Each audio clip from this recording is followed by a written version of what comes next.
এখানে প্রশ্নটি হচ্ছে দুটি সংখ্যার অনুপাত 11:13 এবং তাদের গসাগু 7 হয়, তাহলে সংখ্যাগুলি নির্ণয় করো। প্রশ্নটার মধ্যে দুটি সংখ্যার অনুপাত দিয়েছে 11 এবং 13। এই দুটি সংখ্যার গসাগু হচ্ছে 7, তাহলে সংখ্যাগুলি নির্ণয় করার জন্য বলা হয়েছে। দেখুন কিভাবে এই অঙ্কের আনসারটা বের করতে হবে। অঙ্কটা সমাধান করতে হলে এই যে 11 এবং 13 অনুপাত দিয়েছে, এই অনুপাত দুটির গসাগু বের করতে হবে। কেন গসাগু বের করতে হবে? কারণ এখানে গসাগুর মানটা হচ্ছে 7। তো 11 এবং 13 গসাগু হবে 1।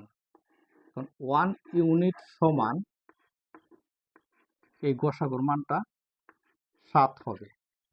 এখন দেখুন সংখ্যাগুলি কিভাবে বের করতে হবে। অনুপাতের মধ্যে প্রথম সংখ্যাটা হচ্ছে 11। এই 11-র সঙ্গে এই 7 গুণ করতে হবে। আর অনুপাতের মধ্যে দ্বিতীয় সংখ্যাটা হচ্ছে 13। এই 13-র সঙ্গে আবার এই 7 গুণ করতে হবে। এখন দেখুন 11 আর 7 গুণ করলে 77 হবে। আর 13 আর 7 গুণ করলে গুণফলটা হবে 91।